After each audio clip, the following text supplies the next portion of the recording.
Hi అండి అందరికీ, నేను మీ Divya. Welcome back to Telugu kitchen. Summer వచ్చిందంటే చాలు మ్యాంగోస్తో ఇంట్లో రకరకాల రెసిపీస్ ప్రిపేర్ చేస్తూనే ఉంటాం కదా. కానీ ఈసారి సీజన్ అయిపోయేలోపు ఒక్కసారి స్వీట్ మ్యాంగోతో ఇలా కేక్ ట్రై చేసి చూడండి, ఎంత బాగుంటుందో. సాఫ్ట్గా స్పాంజీగా సూపర్ టేస్టీగా ఉంటుంది.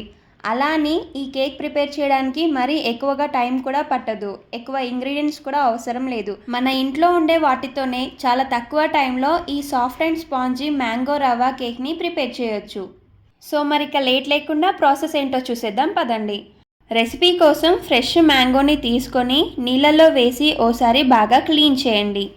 ఆ తర్వాత మ్యాంగోని ఇలా కట్ చేసుకొని వీడియోలో చూపిస్తున్నట్టుగా చిన్న చిన్న పీసెస్ లాగా కట్ చేసుకుని మిక్సర్ జార్లోకి తీసుకోండి. లేదంటే మీరు మ్యాంగోని ముందే పీల్ తీసేసుకొని కట్ చేసుకున్నా కూడా పర్లేదు. నెక్స్ట్ ఈ మ్యాంగో పీసెస్ని సాఫ్ట్గా గ్రైండ్ చేసుకున్నాక ఈ పల్ప్ అంతా కూడా వేరే ఏదైనా ఒక బౌల్లోకి ట్రాన్స్ఫర్ చేసి తీసుకోండి. నెక్స్ట్ ఇప్పుడు ఒక మిక్సర్ జార్ తీసుకొని ఇందులోకి 1 కప్పు బొంబాయి రవ్వని వేసుకుని అలాగే స్వీట్నెస్ కోసం 4-5 టేబుల్ స్పూన్ల చక్కెర కూడా వేసుకోండి. అలాగే మంచి ఫ్లేవర్ కోసం 2 ఇలాచీలు కూడా వేసుకొని సాఫ్ట్గా గ్రైండ్ చేయండి. ఇలా స్మూత్గా గ్రైండ్ చేశాక ఈ పౌడర్ని ఇంకో మిక్సర్ జార్లోకి వేసుకొని మనం ఇందాక గ్రైండ్ చేసుకున్న మ్యాంగో పల్ప్ని కూడా వేసుకోండి. ఇప్పుడు ఇందులోకి ఏ కప్పుతో అయితే మనం రవ్వని తీసుకున్నామో అదే కప్పుతో 1.5 కప్పు కాచి చల్లార్చిన పాలను వేసుకొని స్మూత్ పేస్ట్ లాగా గ్రైండ్ చేయండి. సో ఇలాగా స్మూత్గా గ్రైండ్ చేసుకున్న తర్వాత నెక్స్ట్ ఒక మిక్సింగ్ బౌల్లోకి ఇదంతా కూడా ట్రాన్స్ఫర్ చేసుకోండి. ఇప్పుడు ఇందులోకి 2 టేబుల్ స్పూన్స్ నెయ్యిని వేసుకొని బాగా కలపండి. ఒకవేళ ఇంట్లో నెయ్యి లేదంటే మాత్రం ఆయిల్ని కూడా యూజ్ చేయొచ్చు. కానీ ఇక్కడ నేను హెల్దీ వేలో ప్రిపేర్ చేయడానికి ఆయిల్ని అస్సలు వాడట్లేదు. ఇప్పుడు ఇదంతా కూడా విస్కర్తో బాగా మిక్స్ చేసేయండి. చూడండి, కేక్ చేయడానికి బ్యాటర్ ఇలా స్మూత్గా ఈ కన్సిస్టెన్సీలో ఉండేలాగా చూసుకోండి. ఇలా కలుపుకున్న ఈ కేక్ బ్యాటర్ని ఒక 30 నిమిషాల పాటు పక్కనుంచండి.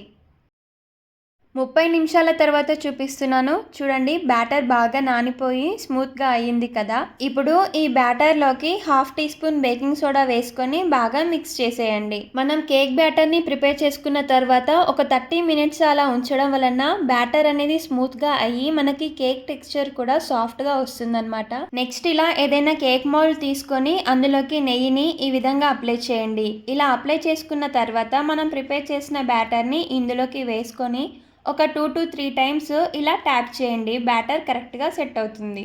ఇప్పుడు పైనుండి మీకు నచ్చిన డ్రై ఫ్రూట్స్ని గార్నిషింగ్గా వేయండి. ఒకవేళ డ్రై ఫ్రూట్స్ లేకుంటే మాత్రం స్కిప్ చేసేయండి. సో ఇలా మొత్తం ప్రిపేర్ చేసేసుకున్న తర్వాత ఇప్పుడు ఈ కేక్ మౌల్డ్ని వాటర్ వేసి ఇలా ముందే ప్రీహీట్ చేసుకున్న కడాయిలోకి ఒక చిన్న స్టాండ్ని యూజ్ చేసి పెట్టండి. అలాగే ఇప్పుడు పైనుండి మూత పెట్టేసుకొని మీడియం హీట్లో ఒక 20 to 25 మినిట్స్ కుక్ చేయండి. 25 మినిట్స్ తర్వాత చూపిస్తున్నాను. చూడండి, కేక్ ఎంత ఫ్లఫీగా వచ్చిందో అండ్ బాగా కుక్ అయ్యింది కూడా. ఇప్పుడు స్టవ్ ఆఫ్ చేసేసుకొని కేక్ మౌల్డ్ని బయటకు తీసేయండి. అయితే వెంటనే డిమౌల్డ్ చేయకుండా ఇది కాస్త చల్లారేంత వరకు అలాగే ఉంచి ఆ తర్వాత ప్లేట్లోకి వేసి ఇలా కొంచెం ట్యాప్ చేయండి. చూడండి, కేక్ బాటమ్ సైడ్ అస్సలు అడగంటకుండా ఎంత నీట్గా వచ్చిందో కదా. ఇలా రివర్స్ చేసేసామంటే మనం చేసిన మ్యాంగో రవ్వ కేక్ ఎంత సూపర్గా ఉందో కదా. కలర్ఫుల్గా అలాగే ఫ్లఫీగా. నేను ఇప్పుడు కట్ చేసి చూపిస్తున్నాను, మీరే చూడండి ఎంత బాగా కుదిరిందో కదా. అండ్ టెక్స్చర్ కూడా బాగా వచ్చింది, స్పాంజీగా భలేగా ఉంది కదా.